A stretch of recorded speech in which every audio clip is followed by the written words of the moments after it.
It's good to be back at Del Sol High School. Go Dragons!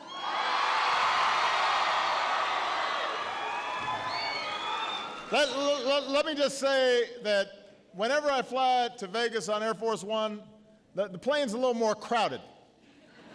For some reason, folks want to come to Vegas.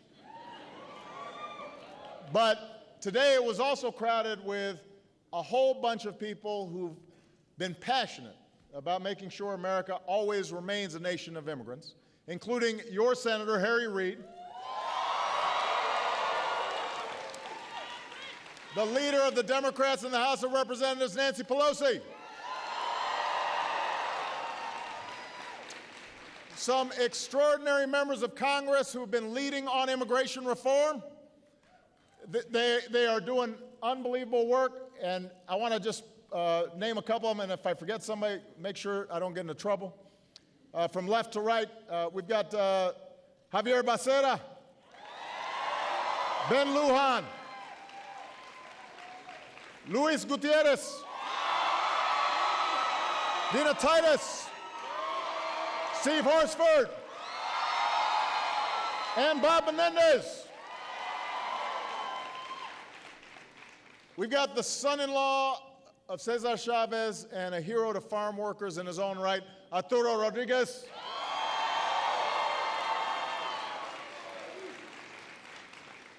And I just want to, and since we're on farm workers, a legend, somebody who's just been a great friend to working people all across the country, Lourdes Huerta is here. Good to see you. Love you. You know, I'm so inspired by the introduction by Astrid. Now, last night I spoke directly to the American people about immigration, and you heard me talk about Astrid. And if you watched her introduction just now, you heard her talk a little bit about herself. She was brought here as a little girl and grew up believing in America and in her identity as an American, just like Malia or Sasha. And then as she grew up, she found out that she was undocumented, which meant she couldn't do all the things her friends could do. She feared that she and her brother could be separated from their dad. And then one day she decided to start advocating for her fellow dreamers and to stand up for her family and to fight to make a difference in this country that she loves. And part of what makes America exceptional is that we welcome exceptional people like Astrid.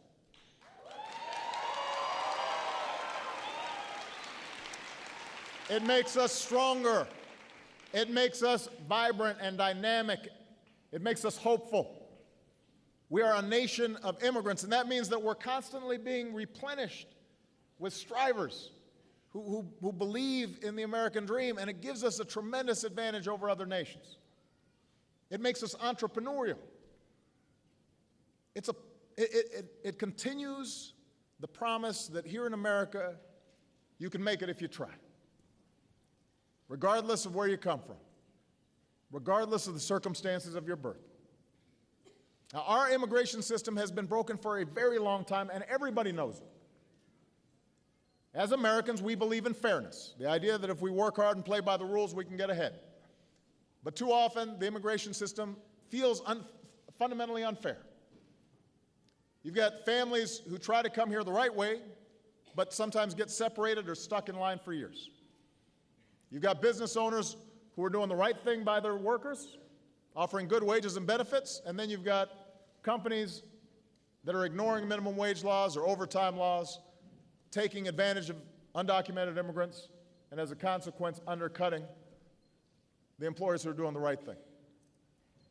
All of us take offense to the idea that anybody can reap the rewards of living in America without its responsibilities. And folks like Astrid and Astrid's parents, who desperately want to make amends, embrace the responsibilities of living here, they're forced to either live in the shadows or risk having their families torn apart.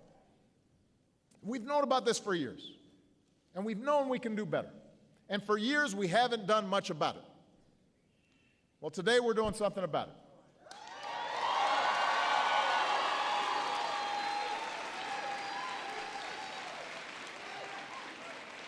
Now, when I took office, I committed to fixing this broken system. And I began by doing what I could to secure our borders, because I do believe in secure borders. And over the past 6 years, illegal border crossings have been cut by more than half. Don't let all the rhetoric fool you.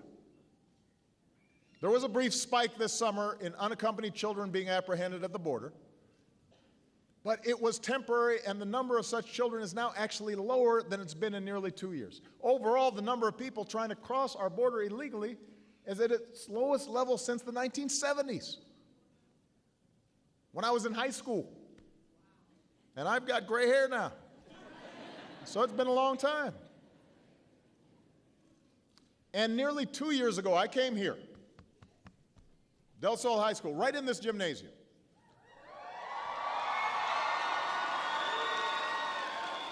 And I said that the time had come for Congress to fix our broken immigration system. And I laid out some basic principles for reform that a lot of different parties could agree on. And what was remarkable was the consensus that started to develop. We had business leaders and labor leaders and evangelical leaders and law enforcement leaders. We had Republicans and we had Democrats and independents. And they all said that, yes, we should secure our borders, we should bring our legal immigration system into the 21st century, and then, once and for all, we should give the 11 million people living in the shadows a chance to make amends and earn their citizenship the right way. So those were our principles. We laid them out. We were very clear.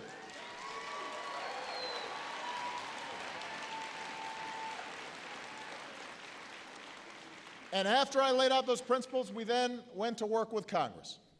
And we started in the Senate.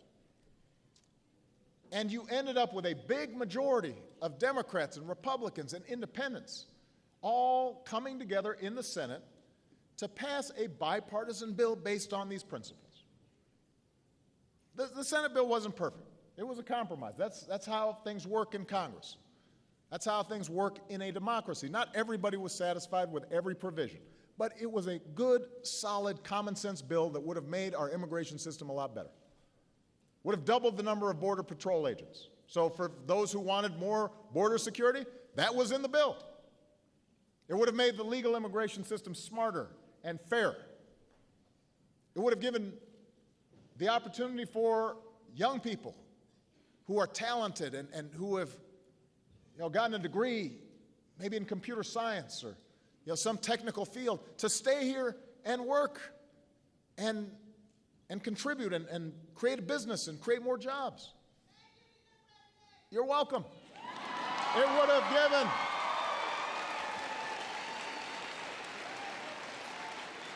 and it would have given millions of people that chance to get right with the law.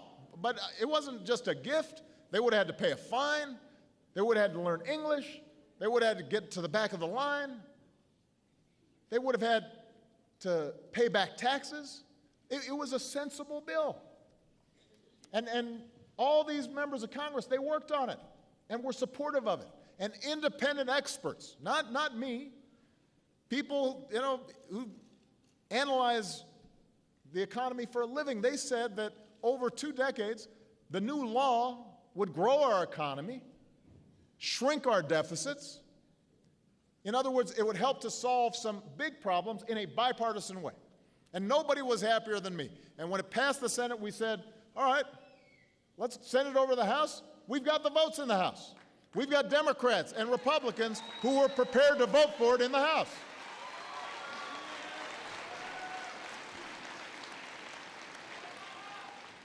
It has now been 512 days, a year and a half,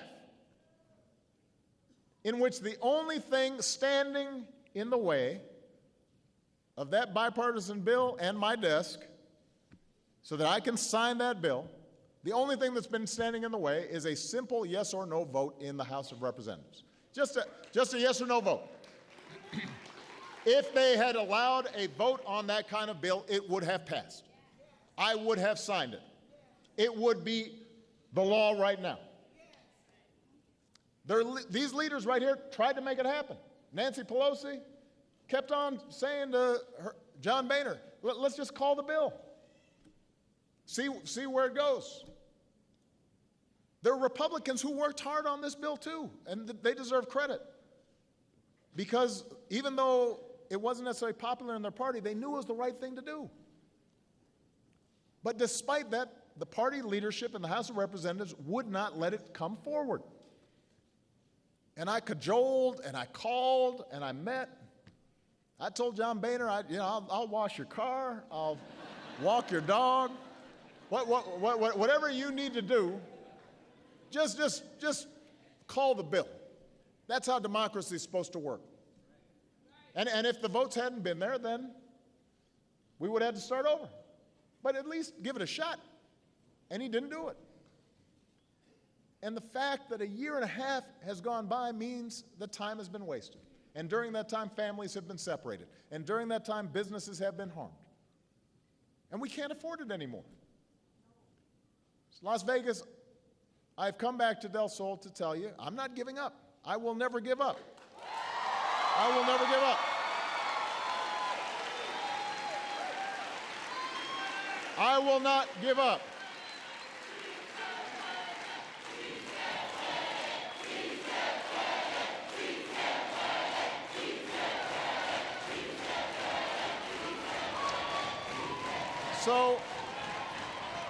So we're not giving up. We're going to keep on working with members of Congress to make permanent reform a reality. But until that day comes, there are actions that I have the legal authority to take that will help make our immigration system more fair and more just. And this morning, I began to take some of those actions.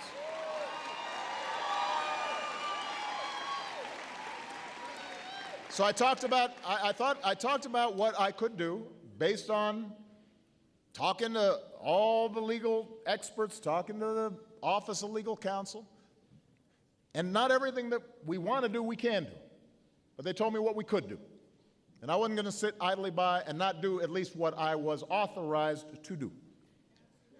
So first, we're providing more resources to law enforcement so they can stem the flow of illegal crossings at our border and speed up the return of those who do cross over. I want to repeat that. Border security is important. Second, we're making it easier for high-skilled immigrants, graduates, entrepreneurs to stay and contribute to our economy. Third, we're going to take steps to deal responsibly with millions of undocumented immigrants who are already here. As I did last night, I want to spend some extra time talking about the third step, because this is the one that brings up the strongest passions on both sides. The truth is, undocumented workers broke our immigration laws. They didn't follow the rules in terms of how they were supposed to come. And I believe they should be held accountable. And some have proven to break other laws. Some are dangerous. That's why over the past 6 years, deportations of criminals are up 80%. And that's why we'll keep focusing enforcement resources on actual threats to our security. But that means felons, not families. That means criminals, not children. It means gang members, not moms who are trying to put food on the table for their kids.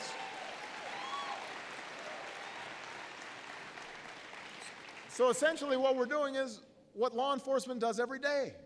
We've got limited resources, and so we're going to prioritize who are the folks who should be subject to removal, and that means that we've got to make sure that we've got clear rules in terms of how we're enforcing the law. But even as we focus on deporting criminals, the fact is millions of immigrants, they live here. And many of them have been here a very long time. And they're found in every state. And they're of every race and every nationality. I know a lot of people focus on the Latino community.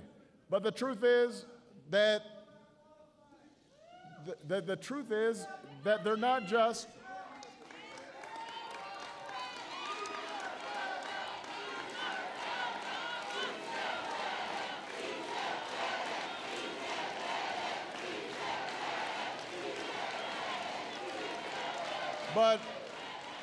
The truth is,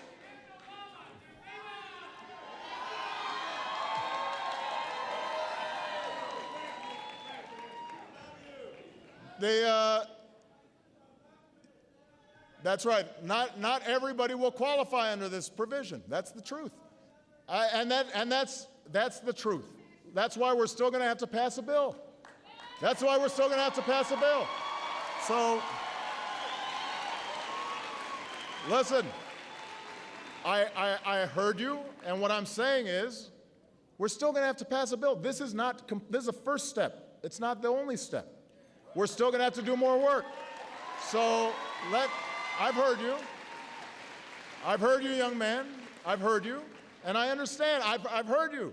But what I'm saying is, this is just a first step. So, young man, I'm talking to a lot of people here. I've been respectful to you. I want you to be respectful to me. All right? Okay.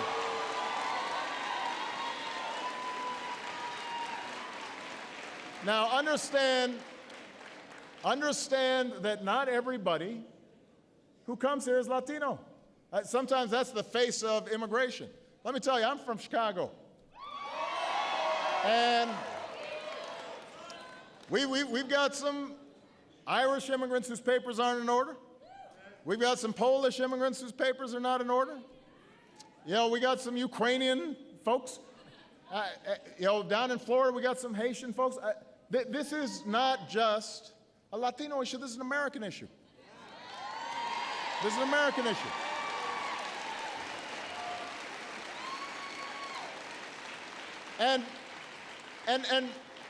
And what we have to do is be honest that tracking down, rounding up, and deporting millions of people is not realistic. That's not who we are.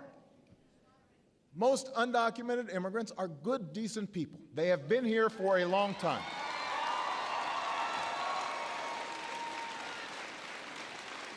They work, they work often in the toughest, most low-paying jobs. They're trying hard to support their families. They worship at our churches. Their kids go to school with our kids. So the fact is that,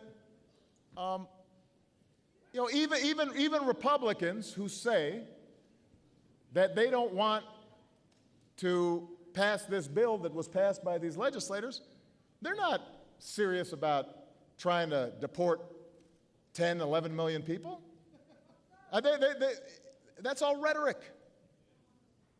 Now, what we do expect is the people who are here play by the rules. You shouldn't get rewarded for cutting in line. So we've offered the following deal.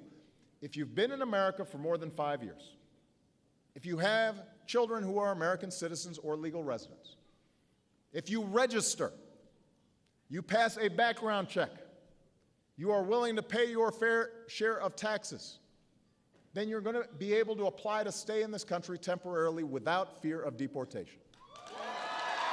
You can come out of the shadows, get right with the law. Now, let's be clear on what this deal is and what it isn't.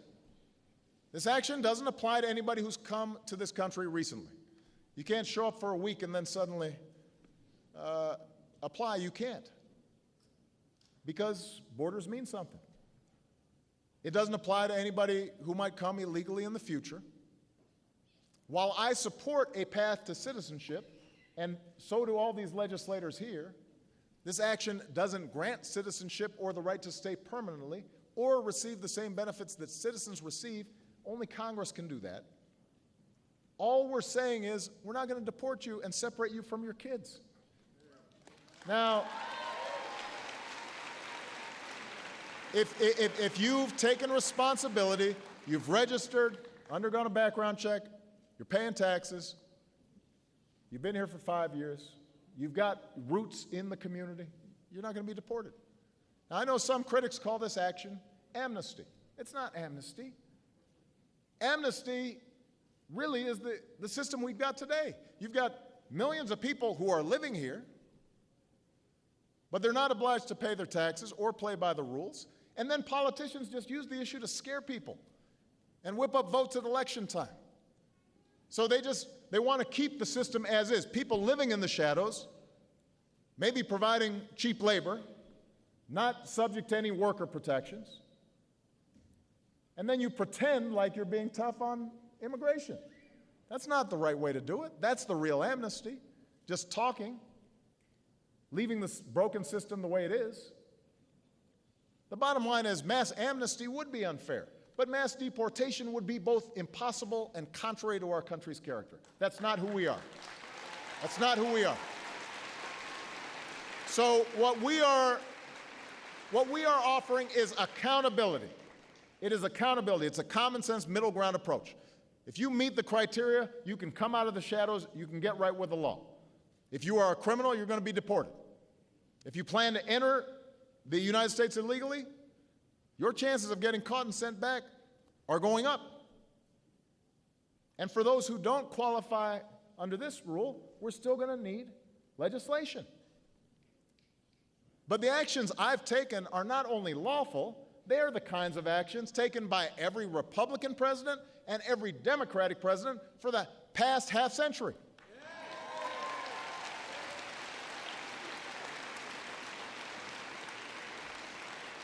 Ronald Reagan took action to keep families together. The first President Bush took action to shield about 40% of undocumented immigrants at the time. This isn't something I'm doing as if it's never been done. This kind of thing has been done before. So when members of Congress question my authority to make our immigration system work better, I have a simple answer. Pass a bill. Pass a bill. Pass a bill. Nobody is stopping them from passing a bill.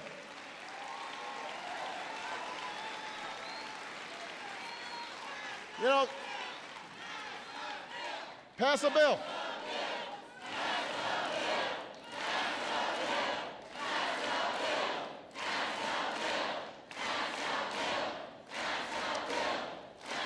You know, I mean, I got to admit these days, you know, I don't always listen to all the commentary, but I understand that some of them are already saying that my actions sabotage their ability to pass a bill and make immigration work better. Why? Why? I didn't dissolve Parliament. That's not how our system works.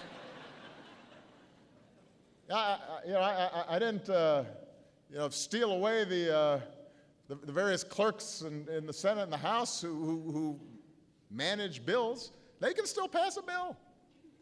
I don't have a vote in Congress. Pass a bill. You don't need me to call a vote to pass a bill. Pass a bill.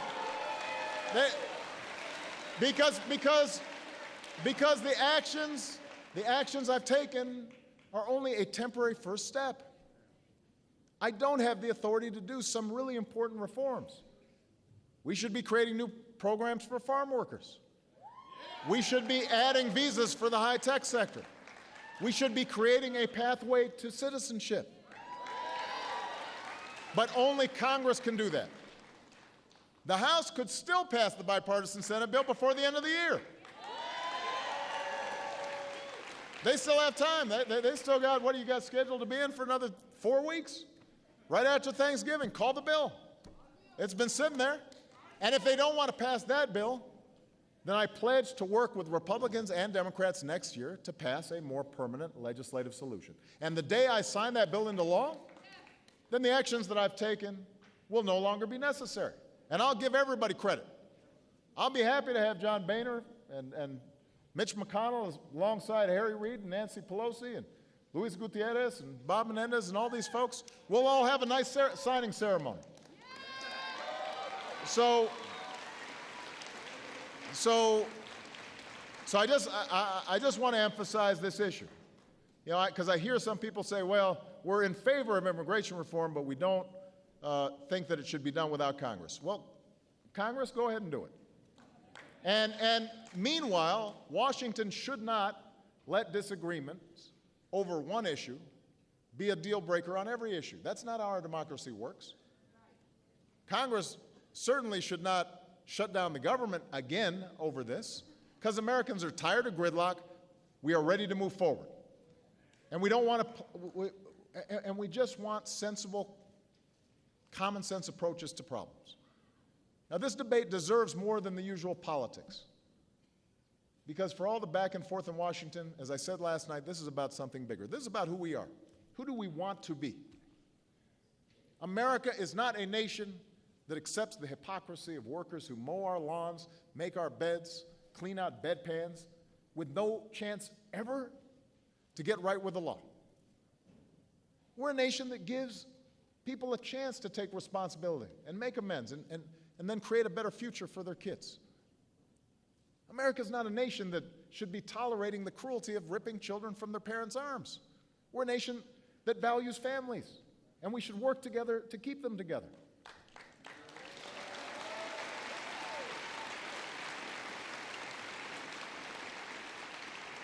America attracts talent from all around the world. We educate the world's young people in our universities. And then we just send them home, even if they're wanting to start a business or they've got some specialized skill, we just send them home and then they compete against us. We should be encouraging the best and the brightest to study here and stay here and invest here and create jobs here and businesses here and industries here. You look at Silicon Valley, 30–40% of the companies that we now take for granted that have changed our lives, they were started by immigrants. So that's what this issue is all about. And that's why it deserves reasoned and thoughtful and compassionate debate. And that's why we have to focus not on our fears, we got to focus on our hopes. You know, every day we receive thousands, tens of thousands of letters and emails at the White House. And as you can imagine, for the past few days, a lot of them have been about immigration. And they've come from good, decent people on both sides of this debate. And I wanted everybody here to understand, there are folks who are good, decent people who are worried about immigration. They're worried that it changes the fabric of our country. They're worried about whether immigrants take jobs from hardworking Americans. And they're worried because they're feeling a lot of economic stress. And they feel as if maybe they're the ones paying taxes and nobody else is taking responsibility. So they've urged me not to act. And I hear them, and I understand them. But I've also got a lot of letters and emails reminding me why we had to act. From American family members of hardworking immigrants who feared their families could be torn apart. From dreamers who had proudly stepped out of the shadows and were willing to live without fear, even though it was a big risk for them. From Republicans who don't agree with me on anything but are tired of their party refusing to vote on reform. One Republican who wrote me said this. He said he supported my decision, and he said, and I'm quoting, "I believe that a human being created in the very image of Almighty God is the greatest resource that we have in this country."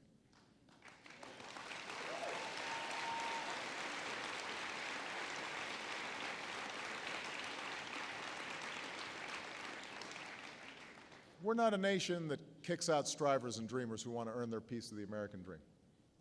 We're a nation that finds a way to welcome them. We make them earn it,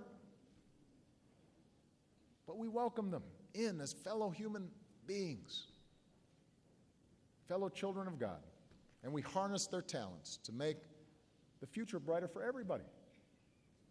We didn't raise the Statue of Liberty with her back to the world. We did it with her light shining as a beacon to the world. And whether we were Irish or Italians or Germans crossing the Atlantic, or Japanese or Chinese crossing the Pacific, whether we crossed the Rio Grande or flew here from all over the world, generations of immigrants have made this country into what it is. It's what makes us special. And whether we fled famine or war or persecution, whether we had the right documents or connections or skills, whether we were wealthy or poor, we all shared one thing, and that was hope that America would be the place where we could finally build a better life for ourselves and for our children and for future generations. Hope that America is the place where we could make it. That's what makes us Americans. It's not what we look like. It's not what our last name is. It's not where we come from. It's not how we pray. What makes us American is a shared commitment to an ideal that all of us are created equal. All of us have a chance to make our lives what we will. For generations, America by choice and Americans by birth have come together to renew that common creed and move this country forward. That brought us to this moment. That is the legacy that we now have to deliver to the next generation. Thank you, Nevada. God bless you. God bless the United States of America.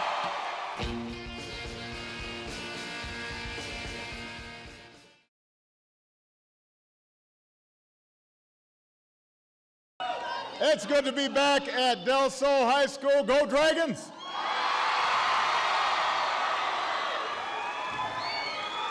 Let me just say that whenever I fly to Vegas on Air Force One, the plane's a little more crowded. For some reason, folks want to come to Vegas. But today it was also crowded with a whole bunch of people who've been passionate about making sure America always remains a nation of immigrants, including your Senator, Harry Reid, the leader of the Democrats in the House of Representatives, Nancy Pelosi, some extraordinary members of Congress who've been leading on immigration reform, somebody who's just been a great friend to working people all across the country. Lourdes Huerta is here. Good to see you. Love you. You know, I'm so inspired by the introduction by Astrid. Now, last night I spoke directly to the American people about immigration, and you heard me talk about Astrid. And if you watched her introduction just now, you heard her talk a little bit about herself. She was brought here as a little girl and grew up believing in America and in her identity as an American, just like Malia or Sasha. And then as she grew up, she found out that she was undocumented, which meant she couldn't do all the things her friends could do. She feared that she and her brother could be separated from their dad. And then one day she decided to start advocating for her fellow dreamers and to stand up for her family and to fight to make a difference in this country that she loves.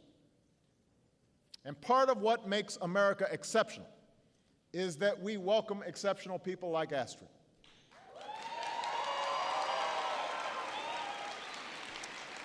It makes us stronger. It makes us vibrant and dynamic. It makes us hopeful.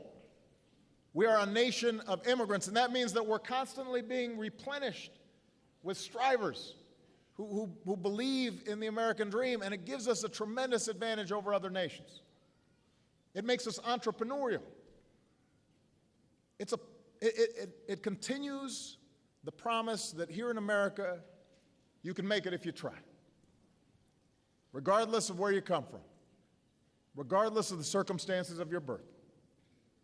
Now, our immigration system has been broken for a very long time, and everybody knows it. As Americans, we believe in fairness, the idea that if we work hard and play by the rules, we can get ahead. But too often, the immigration system feels fundamentally unfair. You've got families who try to come here the right way, but sometimes get separated or stuck in line for years.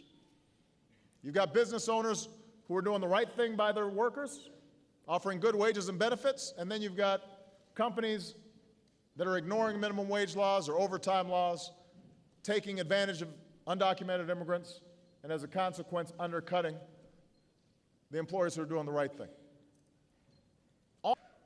They are doing unbelievable work, and I want to just name a couple of them, and if I forget somebody, make sure I don't get into trouble. From left to right, we've got Javier Becerra, Ben Lujan, Luis Gutierrez, Dina Titus, Steve Horsford, and Bob Menendez. We've got the son-in-law of Cesar Chavez and a hero to farm workers in his own right, Arturo Rodriguez.